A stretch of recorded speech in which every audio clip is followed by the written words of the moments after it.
Figure it out. Hello, this is Adam Koralik from Figured Out Productions. The following video is a video of some kind, and I hope you enjoy it. Hey guys, it's Adam here. Welcome to PlayLoad. This is all my video game pickups for the month of March 2023. Before we do that though, if you guys could do me a favor, please like this video, comment down below, subscribe if you've never done that before, as well as check out all the social media stuff in the description. Twitter, Instagram, Facebook, Discord, Patreon, etc. As well as Spreadshirt or Spreadsheet or whatever. No, it's Spreadshirt. and my new travel channel, Flying and Eating. I appreciate the support on all those platforms. As well, I'm also making an announcement to people in both the UK and Missouri, which I realize is an extreme difference. I'm going to be at conventions in April if you want to come on out. I will be out in a convention called OLL Gaming, or well, it's produced by OLL Gaming, in Norfolk, the UK, England specifically. So you can come on out there. It's like, I'm told it's like an hour north of London. I will have the Sega Pluto over there. I'm sure we'll go get Indian food. It'll be fun.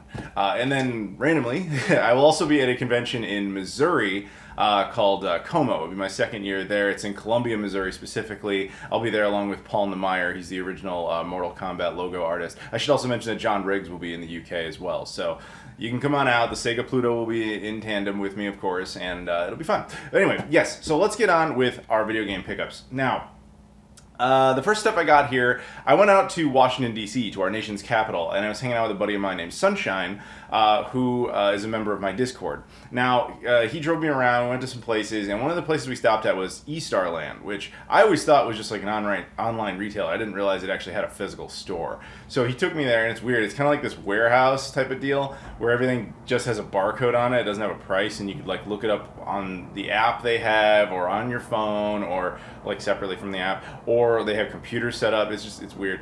And so you scan stuff. Anyway, so walking around, see what I can find. I will start with the second thing I picked up because it was just easy. Metroid Prime Remastered. This was retail, so I didn't have to do anything special to get it. It was just sitting there, $40, done. I was like, okay, I wanted the release, just like a lot of people do. Absolutely was not willing to pay any sort of inflation on this. No scalpers fees, none of that. And the sales tax rate there is much lower than it is here. So it's like, let's just go for it. So there you go, Metroid Prime Remastered. And the other one I got, the one that actually caught my attention first, was for the Xbox 360, Naval Assault, The Killing Tide. I'm not as familiar with the Xbox 360 library as I am, say, the original Xbox, but I don't remember ever seeing this anywhere. And then I noticed on it, it's both English and French, which implies a Canadian version. So I did a little bit of research, and I found out essentially that while this did come out in the US, it's vastly more common in Canada. The American version, I believe, doesn't actually have the French stuff on it, but I've never seen it.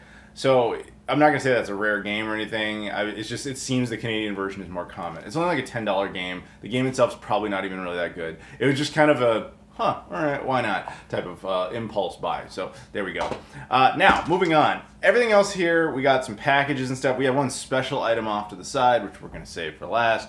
But we'll start off with this package. Now, this actually comes to me from Lodmot, who is a member in my Discord. And if you guys have seen this series before, you'll know that Lodmot is very strange. He has a tendency to send me random stuff, so I'm not 100% sure what's in here.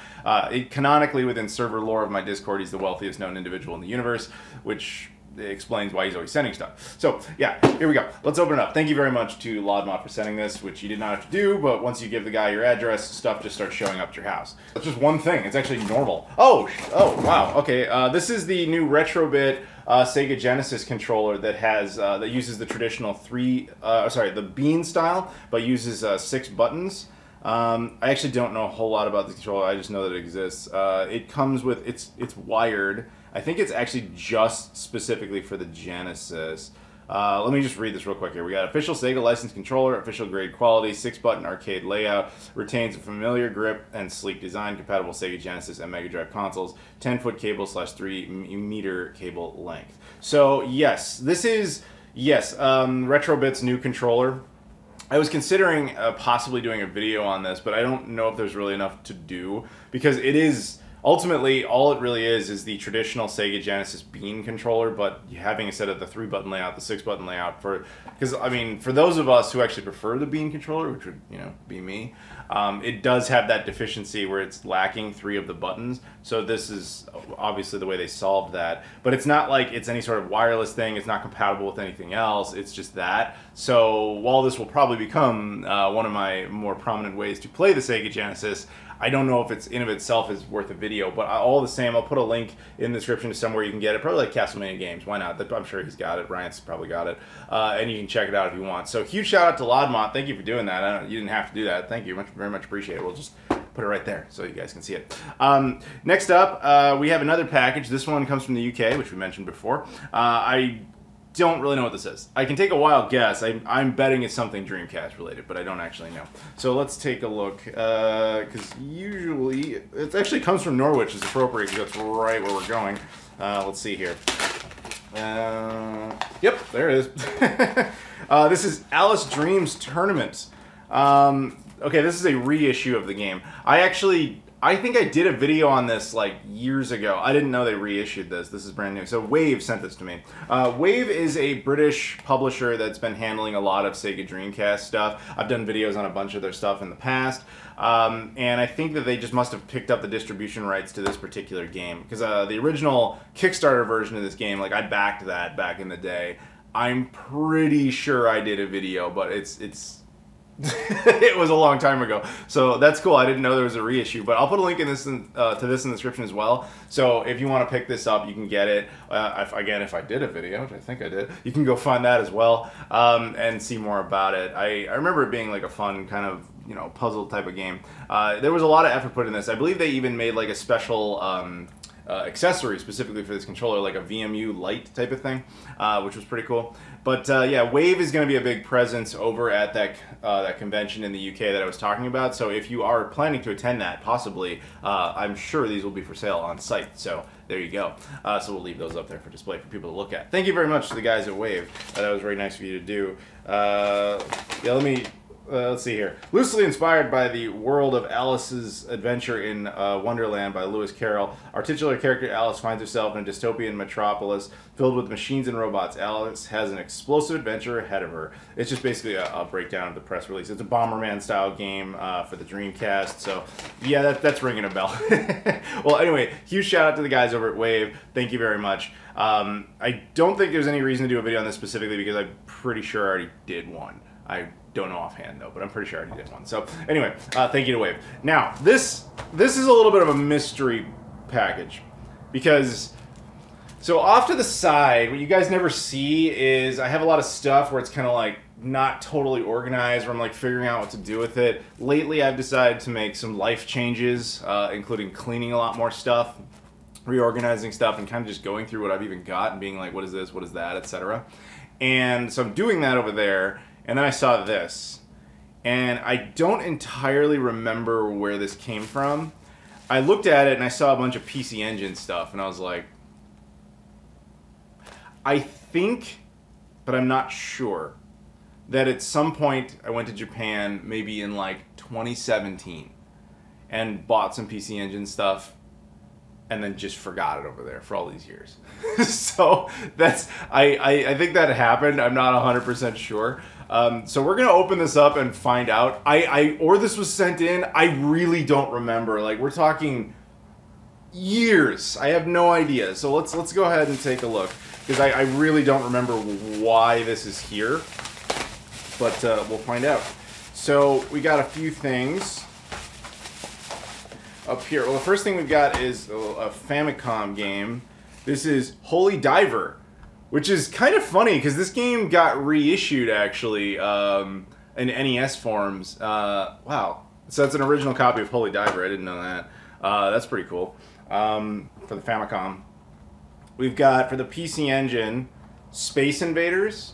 I didn't know Space Invaders was on PC Engine. That's cool. We've got Super something, or I think it's on like a Momotaro thing, but I could definitely be wrong about that. I don't know. Some sort of bike racing game by IREM. It's one of the 4 megabyte HuCard games. I don't know. I don't remember buying these. I don't think yeah, I don't know. I don't remember. I don't know where this is from. I have genuinely no idea. No clue.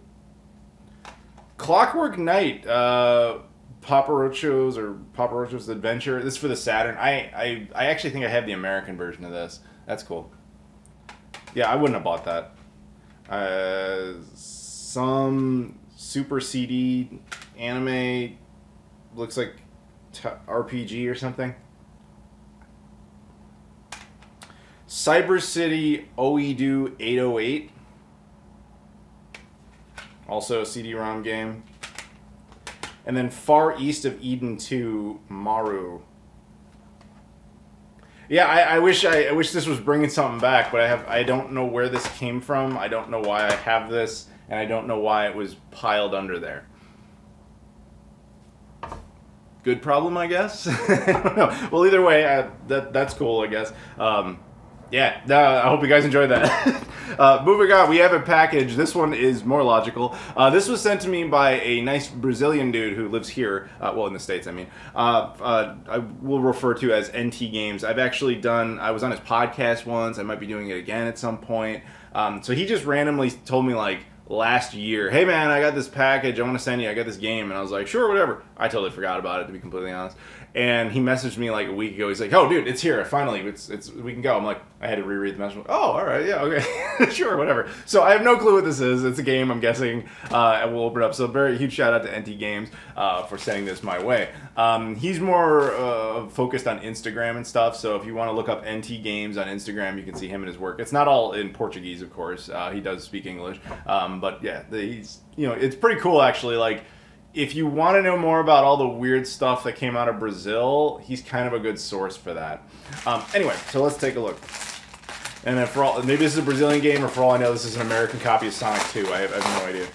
Let's see. Oh, wow. This is a Super Nintendo copy, a box copy of Sunset Riders. Isn't this like a expensive game, dude? He didn't give me any clues as to what this was. Is that, where is this from? A Casa do Videogame Series Bronze. I'm trying, like, it's all in English. It looks like the American version. Like, it might even be sealed. I'm not totally sure. There's a price tag on the back, but it's that can't be USD because it's got the R, so it's Reais, I think is the name of Brazilian currency. I don't know. I'm going to have to ask him more about it, but it looks like we have a box copy of Sunset Riders for the Super Nintendo. That's really nice of you, dude. Thank you very much for that. I was not expecting that. I really wasn't. A part of me was like, oh, this is going to be like Duke Nukem 3D for the Genesis or something. Like, okay. Thank you very much to NT Games. That was very nice of you. And we got one last thing. It's off camera for a reason. So I found an odd deal earlier this month. So a bunch of guys in my Discord were all talking about half-price books, and they were finding inspiration and like going over there and whatever. And so I was like, huh, you know, I have been to half-price books occasionally, but it just kind of, you know, I was like, all right, I got some time. My buddies here in the Discord have kind of talked me into it. Why don't I go to a half-price books? So I did, and I saw something, and I just kind of glanced and was like, whatever, because I've seen it before. I actually own it, and I was like, I don't even think about it. Then I keep doing the rounds, walk around, and I come back to that same thing. And I do another take on it before I realize what its price tag is. And I'm like, is that a mistake? Like a good mistake. Might be. So I went ahead and I bought it. A Sega Nomad. This Sega Nomad with the battery pack, it was just this, there was nothing else with it, had a price tag of $75 on it. Now, that's really good for a Nomad. Now, I tested it. It works fine. It has no issues. It says as is, but it also says tested at the same time, which is kind of contradictory. But maybe by as is, they meant no cables. But yeah, basically the point is it totally works fine. So I'm looking at it, and I noticed something after I bought it. So it's got a date, okay? So the date stamped is 03, which would be March. Unless you're in Europe. Or what, yeah, never mind. And then it's got 13, so it would imply that this thing went in on March 13th. So it wasn't there for particularly long. But then it says the year. It just says the last two digits. It should say 23. It says 13. So what it says is that it effectively was there on March 3rd, or March 13th, 2013. Now, that presents one of two possibilities. One, it actually sat there for a decade, which I find unlikely, although that would explain the price. Or that's just a typo of some kind for some reason that I don't know, and it should say 23, not 13. That would make far more sense to me. But it does not explain why it was this cheap. Like $75 ain't nothing, of course, but for a Nomad, that's pretty good. And actually, you could use this controller with the Nomad, by the way. You can have second player support with that.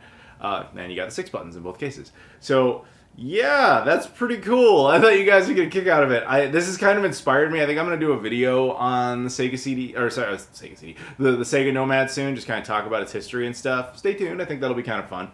But yeah, that's pretty much it. I mean, the funny thing is, this is now my 4th Nomad. Yeah, I'm spoiled. I know it. But I'll talk more about it when I do its own video. We'll see. Maybe I'll do videos on these. I have to kind of like, first of all, I have to remember if I even did one on the Alice game, and then this maybe the problem is it's not that different from a Genesis controller. It's literally just it's the Genesis controller with more buttons. I was really sure I was gonna do it if I ever got one, but now that I'm thinking about it more, I'm like, there's nothing else to it. So, yeah, maybe. We'll see. Anyway, but in the meantime, thank you very much to NT Games for that. Thank you to whatever source, possibly myself, put this here at some point. I don't know. Thank you to the guys at Wave. Thank you, of course, to Laudma. Thank you to Sunshine for driving me around. Thank you guys very much for watching. As always, if you could like, comment, subscribe, check out all the social media stuff in the description. Appreciate that as always. Thank you so much, and I'll see you all later.